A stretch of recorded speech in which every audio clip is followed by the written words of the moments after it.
Hi everyone! Before we get into the content of this video, I have an important correction. In this video, I reference a test as a requirement for the special inspection of Firestop.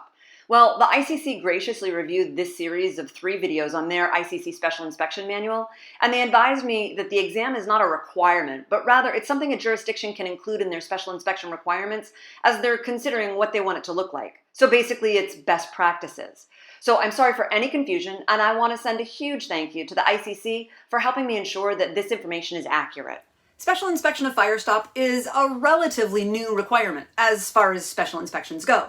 I mean, special inspections have been around as long as the building code, so almost 100 years. Firestop Special Inspection wasn't introduced to the building codes until the 2012 International Building Code. And it seems to be confusing for some people. This video series is designed to clear up a few things, so welcome to our coffee break training series. If you're an architect, an owner's rep, or a jurisdictional inspector, then this video is for you. If you're involved in a project that's high-rise, risk category 3, risk category 4, or if you're in New Jersey and working on a class 1 structure, then you should watch this video so that you understand your responsibilities as they're called out in the ICC Special Inspection Manual, and how to verify that the special inspector is both capable and qualified. This video series will walk you through the requirements of the architect, the requirements of the building official, as well as one easy way to be sure that your special inspector meets at least one of the requirements that are noted in the Special Inspection Manual. Now, don't think that these are the only requirements. This is our coffee break training. We want to keep these videos relatively short so they fit into your schedule more easily.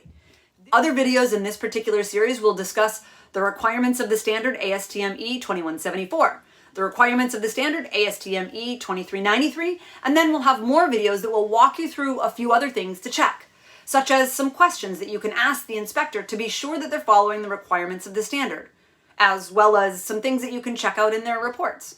If you're a jurisdictional inspector and you want the actual checklist, send me a message on LinkedIn, and as long as you work for a jurisdiction and you aren't, let's say, my competitor, then I'll be more than happy to share the checklist with you. I hope it makes your life a little easier.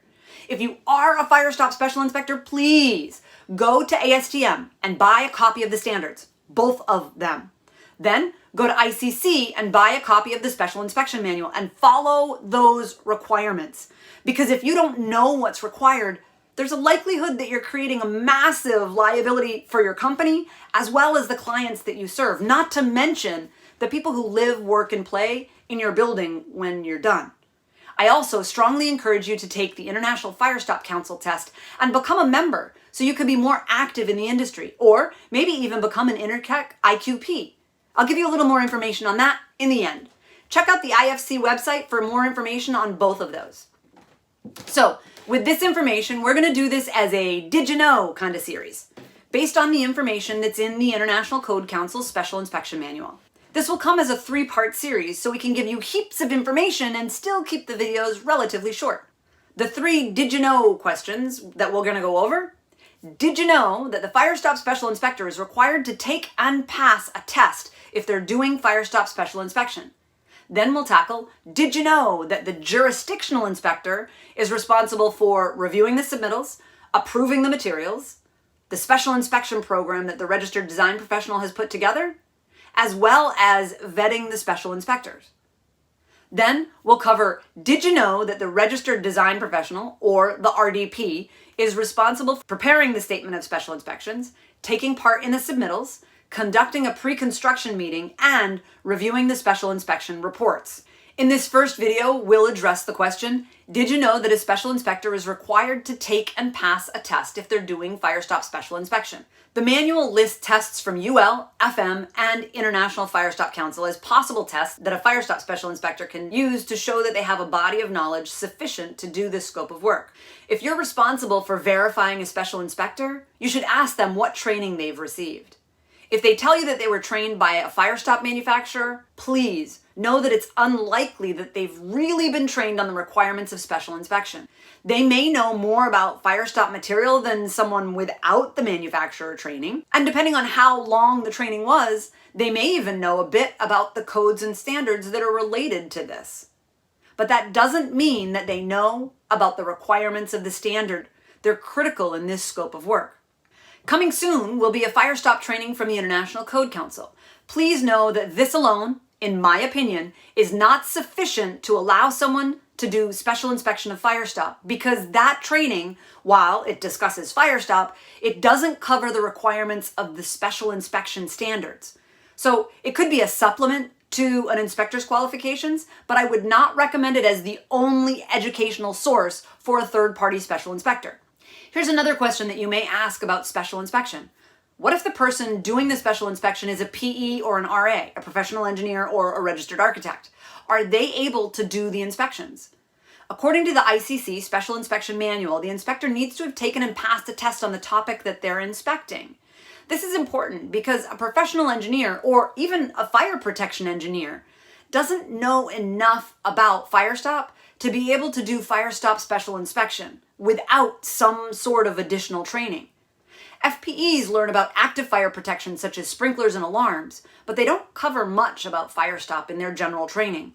The manual also says that a PE or the RDP, the registered design professional, must also have a minimum of 3 months relevant work experience, meaning working with Firestop assemblies, details, and materials. Then the ICC Special Inspectors Manual goes down a list. The lower the level of education, the more field experience is required.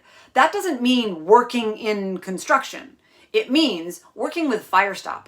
Please remember that this video is designed as a general overview, and it should in no way supplant your own personal review of the ICC Special Inspection Manual, the ASTM standards governing this scope of work, the building codes, as well as the requirements of your project architect and your jurisdictional inspectors, who are all required to approve the Firestop Special Inspector. If you are a PE or an RA, please review the ICC Special Inspection Manual and be sure that you meet the requirements if you're doing this inspection.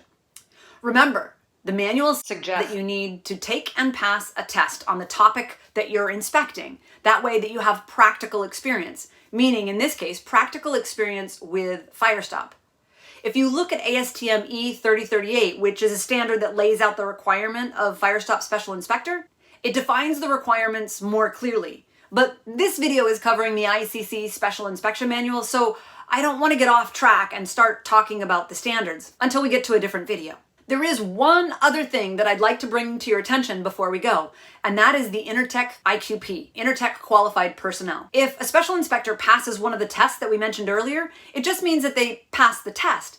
It doesn't mean that they're actually following the requirements of the codes and standards. If a firm is Intertech IQP, that means that someone from Intertech has reviewed their reports, walked a field inspection with them, and that they're ensuring the process and procedures conform with the requirements of the codes and standards. It's not a requirement, but I wanted you to be aware of this.